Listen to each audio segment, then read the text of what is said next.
Thank you for joining Oasis Solutions for another one of our series of webinars. Today, we're going to be talking about how to avoid the implementation nightmare. I'll be your host today, Aaron Rosenberg. I'm a partner and Senior Vice President of Business Development here at Oasis Solutions. And when we talk about the implementation nightmare, we're going to refer to an implementation of a software system. We specialize in helping our customers focus on the people and processes behind the system, and that's what we're going to talk about today. Whether that's your next implementation is an enterprise resource planning or ERP implementation, a CRM or client or customer relationship management platform, an HR solution, a payroll solution, it really doesn't matter. We're going to go through some key project management competencies to help you avoid your implementation nightmare and turn your next project into a success, whether you're a experienced implementer or this will be your first project that you're in charge of. There's some key components here that we want you to take away that can help you make your next software implementation not leave you crying like a baby, but instead delighted and very pleased, along with your teammates, your leadership, and your organization to success. So how are we going to do that? Well, we're going to focus on pieces outside of the software. Now, the manufacturer of the software is going to try to convince you that that's the most important part to an implementation success, but really it's about the other pieces to the puzzle. So how do you build out a good plan? You need a good needs document or requirements document. You need to understand what you're trying to accomplish throughout the project and start there and work backwards. You're also going to need a good analysis of the process. So along with the requirements, you also need to know how those transactions or occurrences within the implementation are going to come to fruition and build out and understand and evaluate your current process and build the software to a good future state for you as well. And lastly, and most importantly, is the team member involvement. So you want to have the right people on your team, both from the implementation standpoint, from a leadership standpoint, and also from the end users. And we'll talk about that as well, because typically with any kind of software implementation, there's going to be a heavy degree of change management, and managing that change and making sure that the team member involvement is at the highest priority level is going to be a portion of the successful project. So build these out, fit the puzzle pieces together, and you've got the key components to a successful project. Other considerations when choosing a new business management system would be deployment options. So when we talk about deployment options, we're referring to an on-premise, a hosted, or a cloud or SaaS-based application. And what is the best deployment option for you and your business, and why? There's lots of different options, not right or wrong, but definitely different considerations to take into factor there. The new processes and business requirements that you built out before you decided that you wanted to move forward with software, make sure that that software is capable of having those transactions and business processes really hum throughout the new software implementation. And then think about the future roadmap as well. So a lot of times customers don't know what they don't know, and we help them kind of roadmap out what the best practices are and consult them on how to get a better future state. So you might just want to replace like for your CRM implementation, for example, but you need to think about if you open up a new channel of business through e-commerce, how are those customers also going to interact with that system? And what else needs to be available? You don't want to build yourself a project that is going to be antiquated in just a couple of years. You want to be set up for future success. There's also two components to the who within the project as well. So there's your internal team. We'll talk more about this as well later on, but we want to have a good project champion. And if you have somebody on staff that's been through an implementation, there are probably a lot of different contexts that they can pull from their experiences that would help them be able to assist with a successful project on the next implementation. If they haven't, then you want to be able to realize what kind of tools and resources they need available to be able to be successful. One of the things that we typically see in a successful project champion is someone that's detailed and organized. That's really going to hold their team and our team accountable for managing the project to the finish line. They have to have good communication skills too. So they have to be able to rally the troops. They need to understand that there's portions in the project where you're going to have to communicate and set expectations with the team and with leadership, and that communication channel is going to be very important to a successful project. it's important that they be respected as well and put into a position where they can command respect of their team.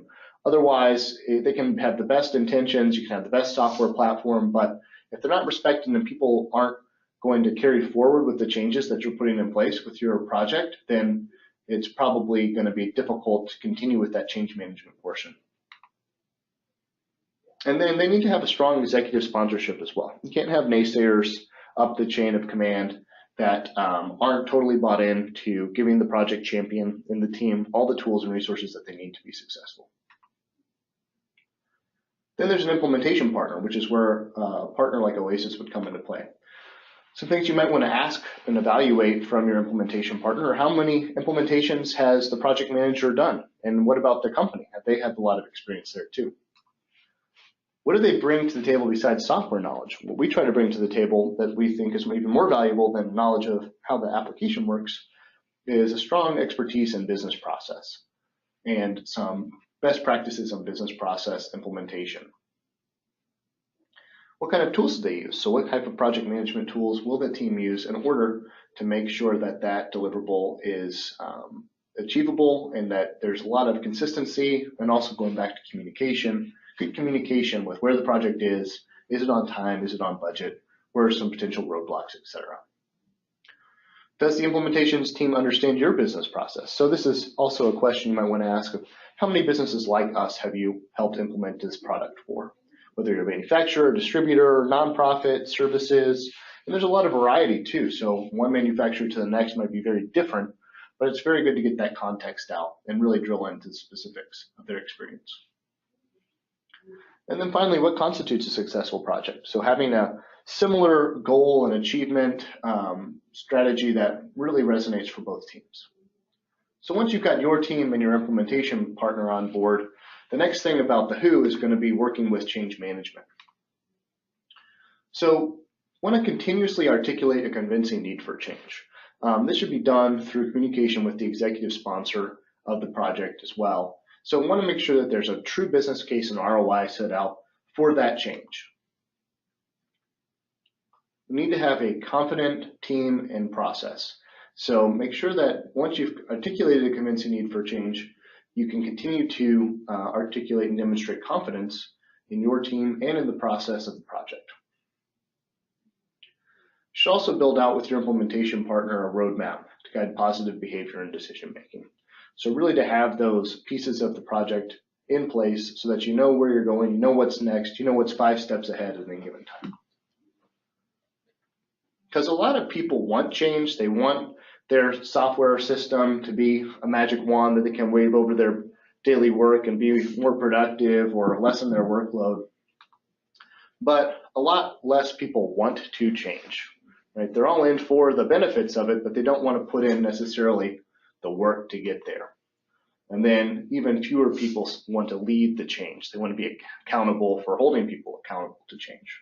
So it's important, again, to identify the right team members, the right attitudes, and the right people within your organization and the right partner to make sure that that change isn't just through the project, because that's going to be really a small portion of the timeline, because you want to carry forward that change and use that software application that you're implementing for many years to come.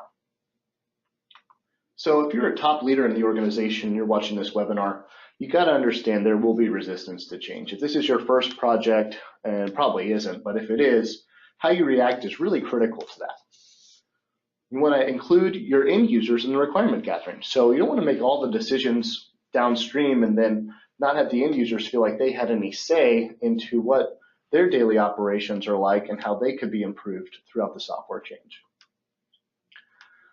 You want to be able to keep on track with the project, even if you're not the manager in the project, but there are milestones, and those are success points that you want to collaborate and ensure that everyone's on the same page. And maybe you can set up and celebrate those milestones along the way as well.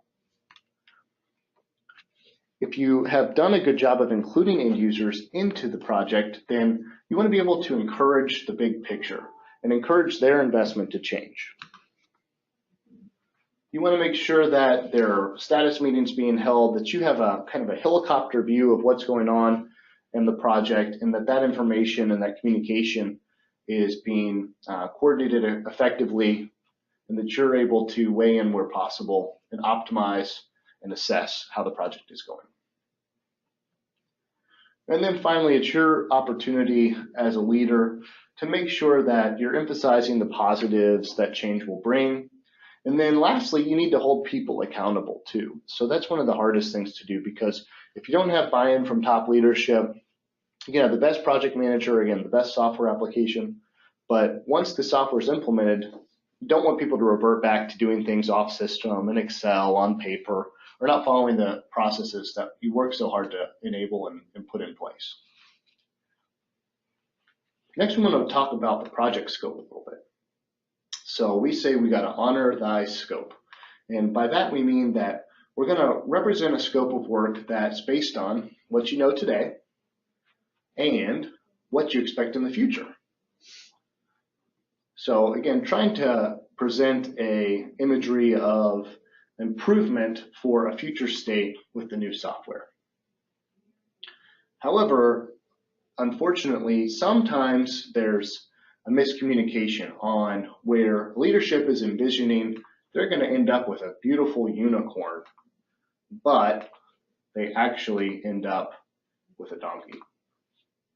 So make sure that with a detailed scope, you get what you set out to achieve.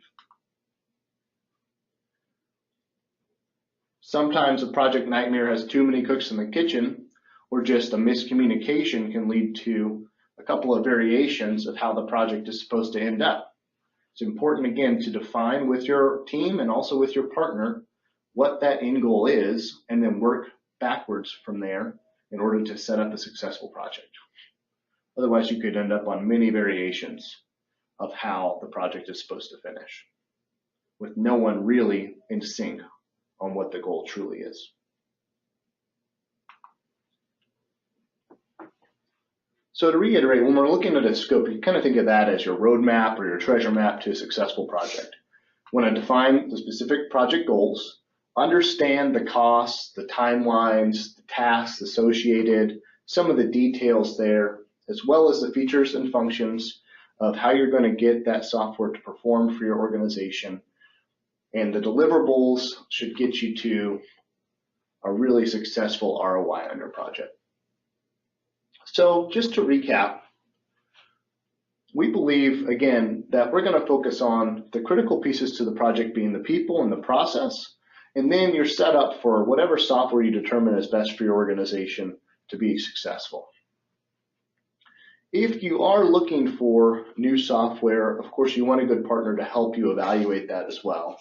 But when your software is old, your company is growing, and it's time to implement new software, really focus on your internal team, the communication, organization, change management, perseverance that your team has, as well as your implementation partner having strong knowledge and experience and expertise, as well as the right tools to help you implement that software. We focused a lot on change management, and I think this is so critical, and where we see, again, you can't just be set up for one successful project and then not worry about or consider the change management and the importance of change management downstream for your organization too. You've worked so hard on the new software requirements, you've documented out the project roadmap, you've trained everybody on the new software. Now your partner has gone away and it's your tool to use going forward. You have to be able to have a good change management strategy. You need confidence in the process, and you need top leadership as well to exude confidence in the project team. And you need a strong scope so you can get what you've expected.